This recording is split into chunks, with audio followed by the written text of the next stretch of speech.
Alors, pour ne pas trop perdre de temps et commencer la petite histoire que je vais vous raconter aujourd'hui, la petite histoire, c'est de dire, finalement, est-ce qu'à l'heure du numérique, on va changer nos habitudes de formation? Est-ce qu'on va changer nos produits de formation à l'heure du numérique? D'abord, je me présente, alors peut-être pas parce que tout le monde me connaît, mais mon intérêt dans cette histoire, c'est de travailler sur la pédagogie, et la pédagogie à l'ère du numérique. Ma première réflexion, c'est une équation, entre guillemets. Ma première réflexion, c'est qu'est-ce que c'est que la connaissance? Comment on acquiert de la connaissance? Eh bien, on acquiert de la connaissance avec cette petite équation toute simple. Facile. Il suffit de multiplier, enfin la masse de la connaissance, le flux de la connaissance avec un grand K, j'ai fait une faute, il suffit de multiplier l'attention par le temps. C'est le principe. Alors on peut le lire de différentes façons, mais ça reste quand même le concept le plus important. L'attention, c'est quoi? C'est de se concentrer suffisamment, ou être concentré suffisamment, parce que se concentrer ou être concentré, on va voir qu'il y a des phénomènes quand même qui se passent dans notre cerveau qui sont quasiment automatiques, multiplié par le temps où on reste concentré. Ça veut dire quoi? Ça veut dire qu'on peut passer 8 heures de formation en étant très très peu concentré et n'en tirer que rien du tout.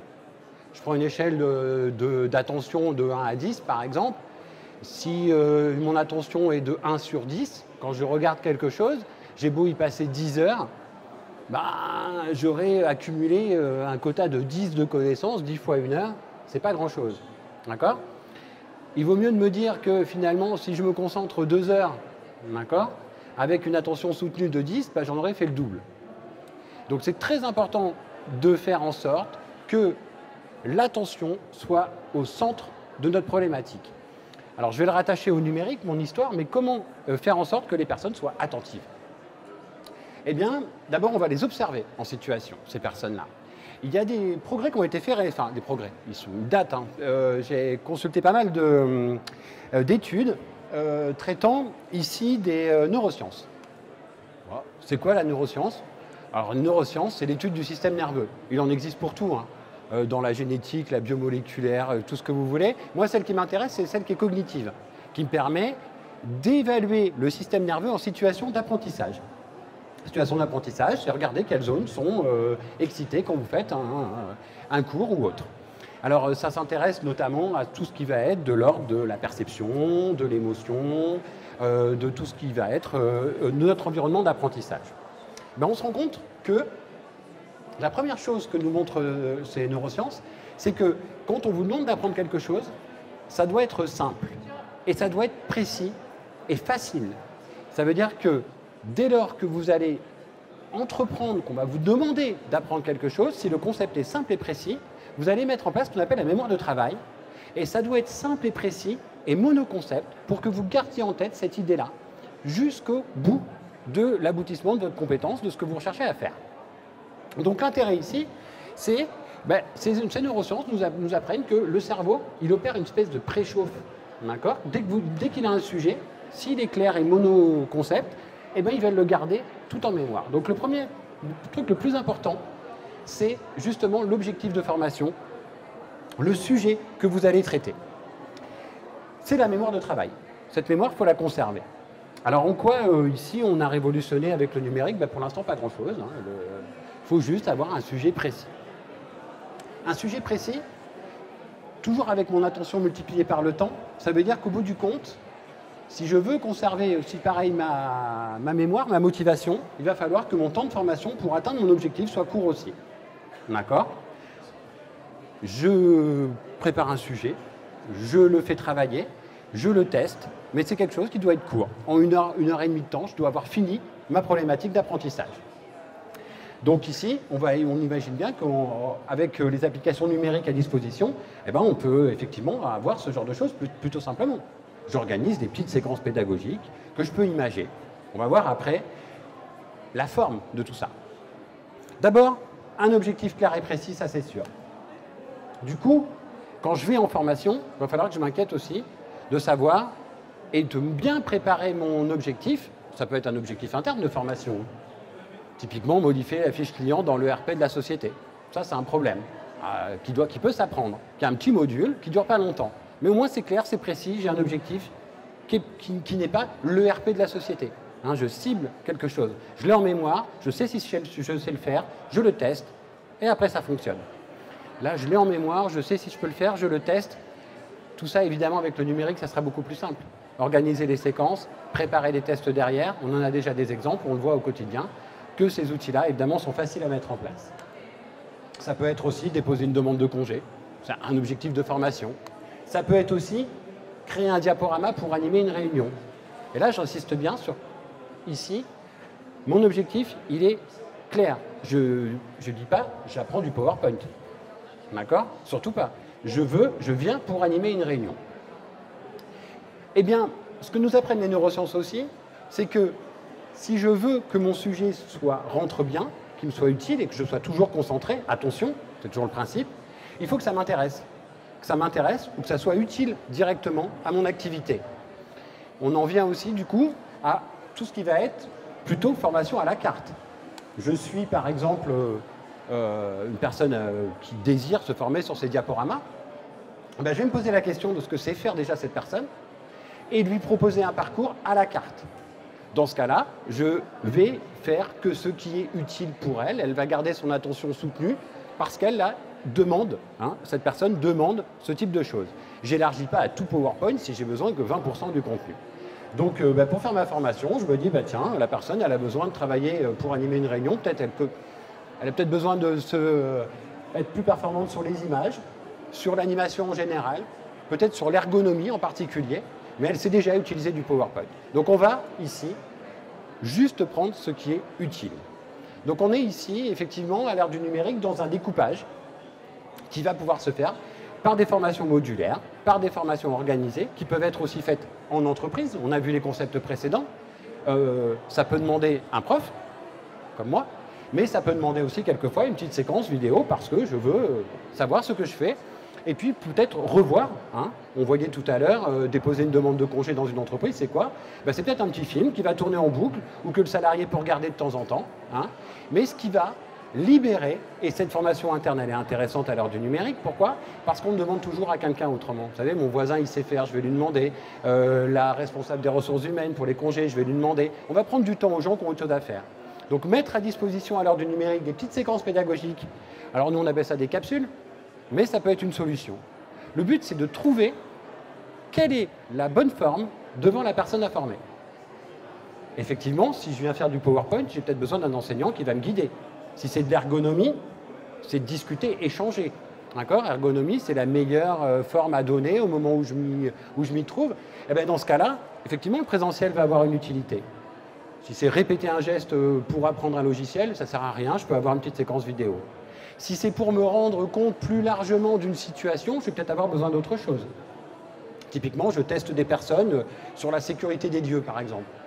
Ben, peut-être que là, je vais lui mettre un casque de réalité virtuelle et puis lui dire, regarde ce lieu-là, qu'est-ce que tu fais pour le sécuriser? Regarde le nombre de mètres carrés, les personnes, etc., etc. Il va peut-être y avoir des formes adaptées, il y a des formes adaptées à chaque situation d'apprentissage. Donc ça demande d'étudier, d'auditer et de trouver la forme qui va bien.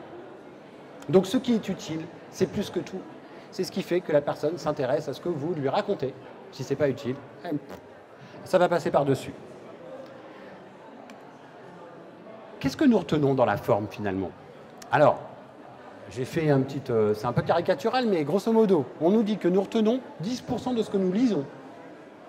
Ça veut dire que si je lis un manuel pour apprendre quelque chose, je vais en retenir une petite partie. Il va falloir que je relise, que je relise. 20% de ce que nous entendons. Au début, ça m'a paru bizarre. Je me dis, tiens, je me souviens mieux de ce que je lis que ce que j'entends. Non, parce que quand je lis, je fais un effort pour entendre ce que je suis en train de lire. Vous voyez ce que je veux dire? Voilà. Donc ça met un peu plus de temps. 30% de ce que nous voyons. Je répète, je vois quelque chose, je peux le répéter un peu plus simplement que si je le lis ou que si je l'entends. 50% de ce que nous voyons et ce que nous entendons. C'est-à-dire que la personne commente la situation.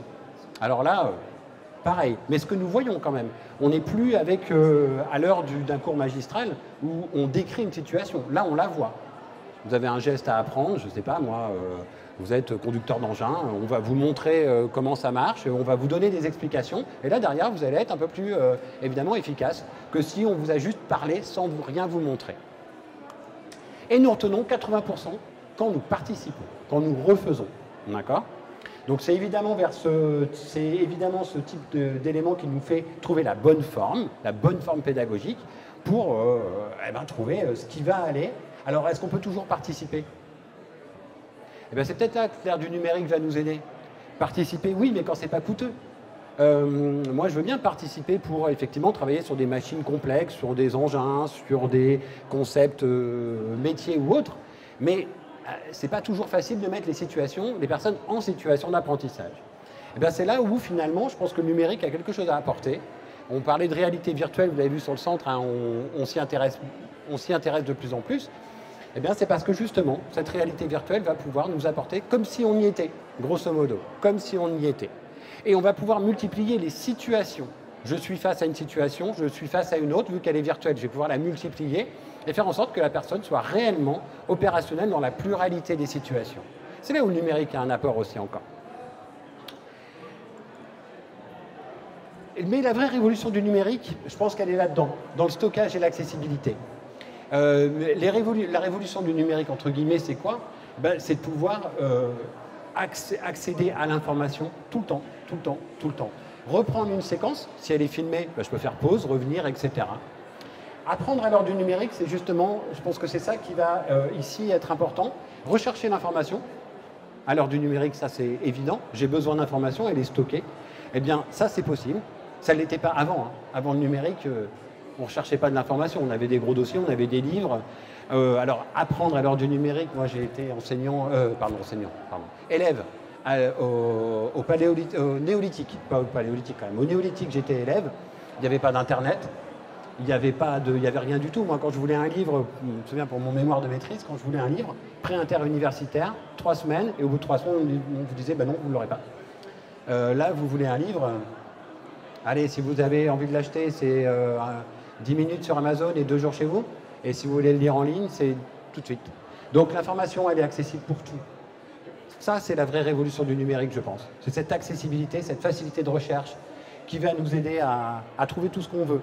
Donc on peut se former à l'heure du numérique soi-même, et on peut aussi aider à former les autres. Hein. C'est le but de notre société, c'est le but du CIPECMA, de créer des outils pédagogiques qui conviennent. Et c'est pour ça que nous s'orientons de plus en plus vers un audit de plus en plus précis des besoins de formation, de plus en plus granulaire, hein, de plus en plus de formation à la carte, en adaptant les outils qui vont bien, en adaptant la forme qui va bien. Donc le numérique, c'est ça. Et c'est évidemment les possibilités offertes pour des nouvelles choses. Alors il faut vraiment franchir le pas en revanche. Parce que, effectivement, l'ère du numérique, ce n'est pas d'aujourd'hui, on y est depuis un petit moment dans l'ère du numérique.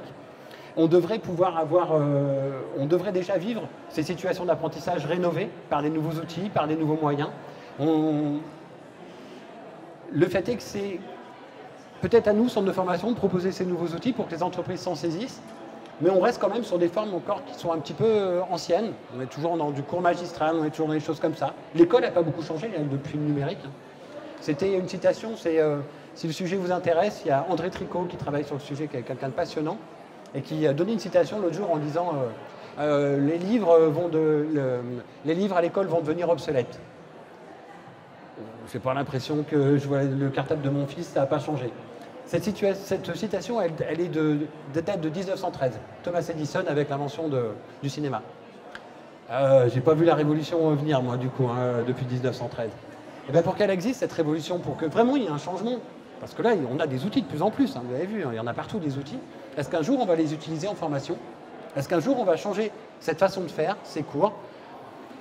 Et moi, j'aimerais bien, parce que tout est là. On a vu que même en étudiant, en regardant un petit peu ce qui se passe, il y a de quoi le numérique peut aider à l'apprentissage de manière beaucoup plus performante, en intéressant les gens aussi, parce qu'on n'a pas vu le côté ludique, mais quand on anime un peu tout ça, ça devient évidemment plus facile d'apprendre.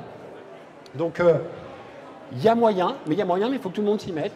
D'abord nous-mêmes, des acteurs de la formation, et c'est ce qu'on fait. On essaie d'innover, on essaie de proposer autre chose. Et puis les entreprises aussi, parce que c'est à eux qu'on s'adresse. On se dit, peut-être que vous aussi, soyez demandeurs de nouveautés, et on sera là pour épauler tout ça. Donc est-ce qu'il y a une révolution à l'heure du numérique? Toujours pas, mais je compte évidemment sur tous les acteurs j'allais dire les acteurs, c'est qui? Ben, c'est tous ceux qui veulent être formés, nos clients, bien sûr. Ben là, il y a moyen de faire une révolution avec eux, mais bon, il faut que tout le monde... faut peut-être qu'on soit attractif aussi, hein, peut-être un peu plus. Ben, on va l'être. Vous en connaissez quelque chose, on se voit régulièrement, mais si, c'est évidemment par l'expérience, par tous ces outils-là. Donc une révolution, bientôt.